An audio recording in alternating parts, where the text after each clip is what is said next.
Welcome in, quick hitters. Well, Slouchy Sunday. We're going to get into it. Man, what a Saturday. Amanda Serrano and Heather Hardy.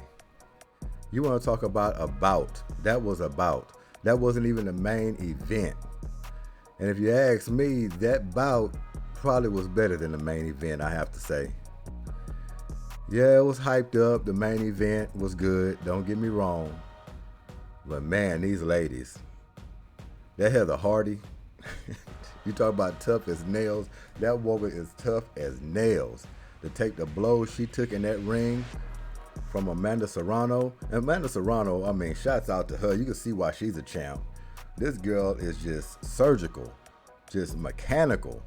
I mean, ones and two pieces all night long. But man, these two girls here, man, they put on a performance. No doubt about it. Jake Paul, he pulled it out as well. Jake Paul predicted it would end early, but it was none of that. Nate Diaz says, no. Now you talk about heart. So Heather Hardy and Nate Diaz, they took some blows in their bout. And it just made a hell of a Super Saturday. I'm just going to say this. I'm going to go out on a limb, and I'm pretty sure a lot of people agree with me.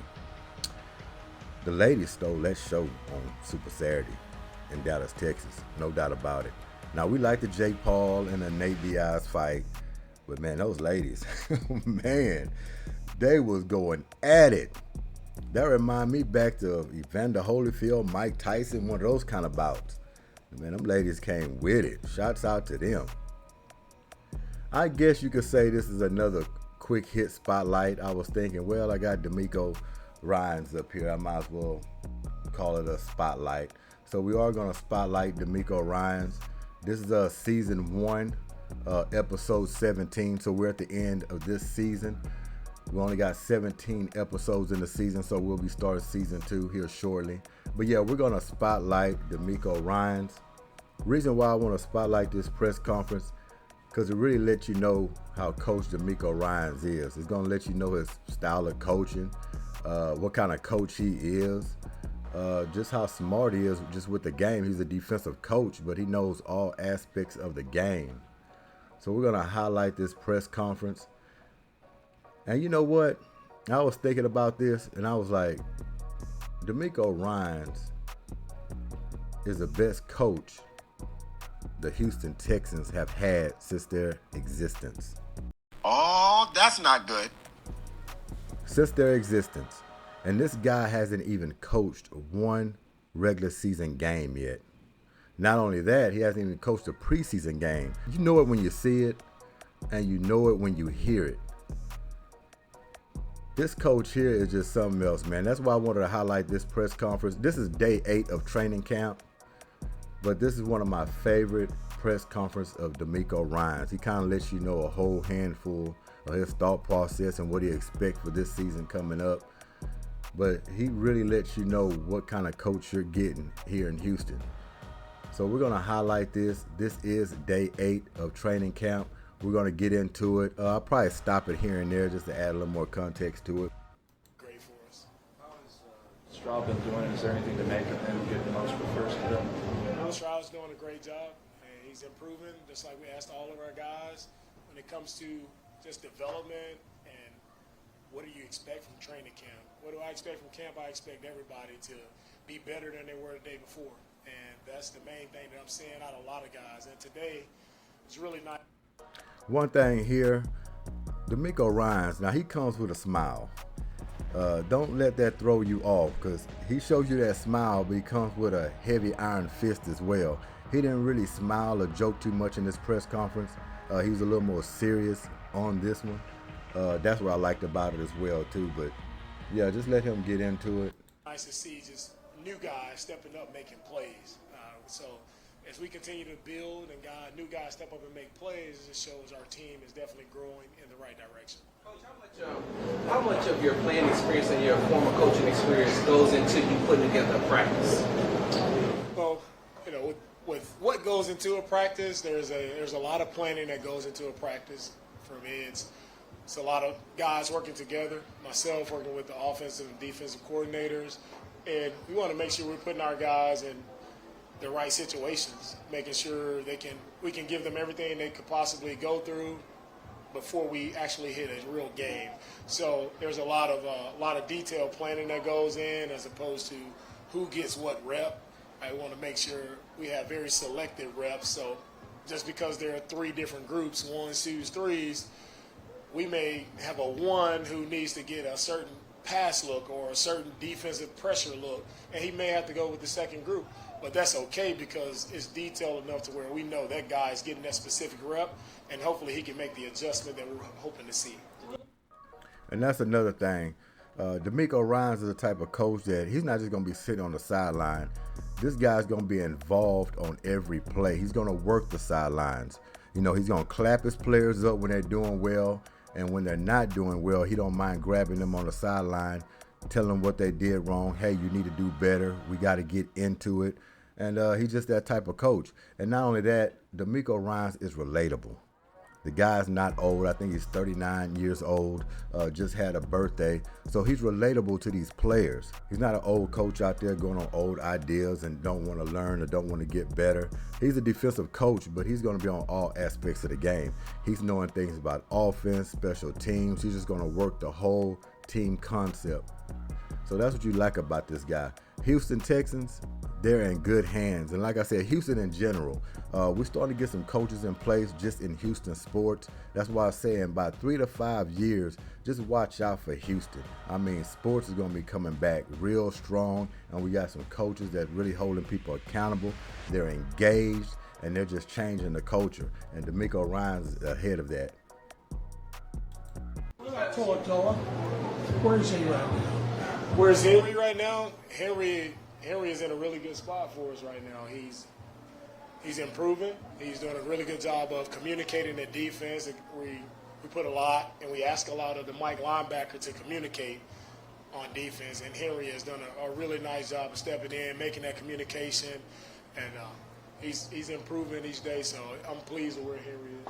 With Scott's tough break, a season-ending knee injury, what do you tell guys like Juice what's expected as they step in and fill the void with Scott being hurt? With Scott being hurt, first and foremost, it's just we're all praying for Scott and hoping for healthy recovery for him. It was hard to see him go down yesterday. And you hate to lose anyone like that on the practice field. Scott's a competitor. I know he'll attack the rehab just like he attacked his preparation each and every day. Smart guy, tough competitor, wishing him the best. And when it comes to replacing guys or guys stepping up, it's part of the game. That's why you're here. Everybody's here because they expect you to step up and play at some point. That time, who knows that time? No one knows what can happen. So you always have to be ready. You always have to be on your A game. You always have to be prepared because you never know when that moment is for you to step in and play. And that's the situation we're in now. Can you talk about he's coming in quarterbacks and we often see the hold on to the ball. Looks like CJ's making including in that area. Is that going to nice? With how quarterbacks hold the ball, with CJ, what I've seen is he's definitely made adjustments. He's getting the ball out quick. He's making the proper reads, and that's the first thing. We want him to just make the proper reads, and if one is open, deliver the ball. And he's doing that today, and that's how we want to operate efficiently. Right? And it all starts with our coaching staff and the plan that they have, the plays that they design for him to run. It's making sure they're efficient plays, making sure everybody knows what to do, and it's not just about that one player, that quarterback. But a lot of emphasis goes on him, but it's also about the receivers, the tight ends, the backs, making sure they're running the right route, their eyes are where they're supposed to be, they have the proper depth on the route. So there's a lot of things that go into a play being efficient, and also the quarterback delivered a nice ball. So he's been doing a good job. Chase Winovich has been out there for the last few days. What have you seen from him? Say it again? Chase Winovich, with him being back, what have you seen? Yeah, Chase, he's working his way back. Still knocking off some rust, just working his way back, but excited to see him out, see what he can do, how can he help us. Take a few more. You were described as being a no BS kind of guy by one of your players, and Coach Sloan was talking about how honesty was really important. This is the part here. Inside y'all's locker room. What is your opinion about just those comments? What type of coach am I? Right? am a coach who's going to shoot it straight to the guys, right? These guys have a limited amount of time in their careers, and we don't know how long their career will be. So for me, I'm not going to sugarcoat it to a player to make him feel good. It's on me. I'm going to tell players the truth, whether they like it or not, because I know in the end, right, they'll respect me more by telling them the truth. And that's the type of coach I am. If it's good, I'll let you know it's good, and I'll celebrate the good as much as I can. That's what I want to do. Spotlight as much good as possible, but we also have to make sure we're getting things corrected in a quick manner. We don't have a lot of time, right? It's urgent. It's a sense of urgency, right? We don't have a lot of time. Short amount of time to get urgency. Things fixed and move on, so That's we can be key. prepared to go play and play well. So it's not a. I have a lot of sense of urgency in my approach to coaching, and I hope the players feel that. You mentioned how they're they'll feel it. to make this offense work. How It's does something it they never work heard for before in this Offseason? franchise What at all, makes this offense as far as a coach. What I like about Nico, he's been consistent. That's what I like about him. The consistency he's shown throughout camp. He's stepped up and made big plays. Right, each and every day he's making big plays. He's been detailed in his preparation, detailed in his routes. So I'm excited what Nico is doing. And look, it doesn't mean the Houston Texans are going to win the Super Bowl this year. Doesn't even mean that they're going to make the playoffs. What this means, 3 to 5 years moving forward, Houston Texans, Houston sports in general, we're just changing the culture. These players are going to be better, greater for it. And you can tell just by his demeanor to what he's talking about, he's going to hold these players accountable. Every play you mess up, he's going to get it corrected. They're going to learn great habits out there on the field. For tackling, how many times last year or years previous you seen the Houston Texans just miss tackle after tackle? A guy take a 60 or 70-yard touchdown after you had 3 or 4 bodies hit him. That's not going to happen here with DeMeco Ryans. He's a defensive coach. He's going to make sure things get taken care of on that defensive end, but hold them very, very responsible and detailed on offense, making sure you're getting the best out of your plays. We're moving the ball. People are learning every day in practice during the games. It's just holding people accountable, and it's about getting better. So just because you don't make the playoffs this year or go to the Super Bowl don't mean all is lost. This is a process. There's levels to it, and trust me, they will get there. DeMeco, there's obviously a lot of Alabama connections on this team. Just for you as an alum, what's it like to kind of see these guys you followed them probably a little bit before they got here and now have a chance to mold them and start their careers? My connection with the Alabama alum it's an honor, and it makes you proud to see guys from your alum just doing well and playing well enough to be drafted here, or however we acquired those guys, right? It's an honor to have those guys. You have a special bond because you played at the same place. But that's one part of it. But at the end of the day, it's about, those guys are here because they're great football players, first and foremost, not just because they, went to the great University of Alabama, but they're great football players, and they're really, really great young men. So excited to work with them because of the talent that they have, and they're also just really, really genuine guys and fun to be around. We'll close with Cole and DJ. DeMeco, when you get back to Alton Schultz today, how much easier is it for you to install the offense, knowing that the tight end has the most consistency, is going to be able to work with once? With our tight end group, like I said, they've done a really good job throughout camp, and those are guys that we will rely on. Our tight ends, it should be quarterback friendly with the route running, their ability, right? They should be very quarterback friendly for our offense, and we're expecting them to be, big time playmakers for us. Last one. Follow up on Cole's question. With this offense, you guys use the peer progression. So you require the quarterbacks. Offense has a lot of influence on where the offense supposed to go. And quarterbacks have to trust where the offense is going to guide them.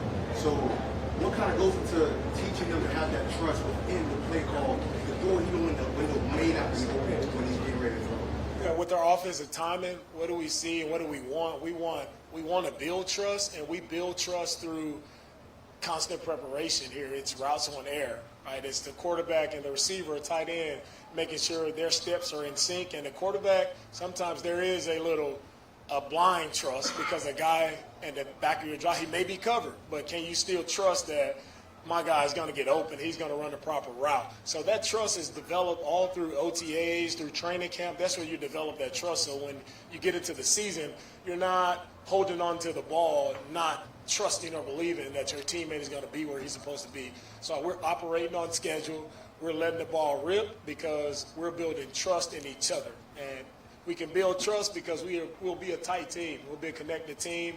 These guys will fight for one another, and they're going to make H-Town proud. All right, thank you. H-Town proud.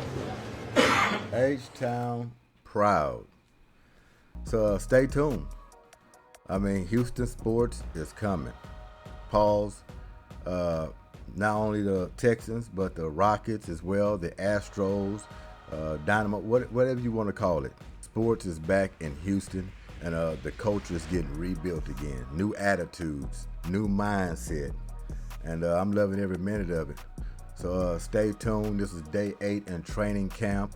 DeMeco Ryans, basically his presentation video, if you ask me, out of all of them on day 8. So he explained everything pretty detailed, let you know about his coaching style, what he expects, and we're just going to be ready for it this year, round the corner. This Goodymo Sports Quick Hits. Remember, check us out on Twitter at Goodymo17, wherever you podcast. Hit the like button if you got something out of this video. Subscribe, and Slouchy Sunday. And we out of here. Peace.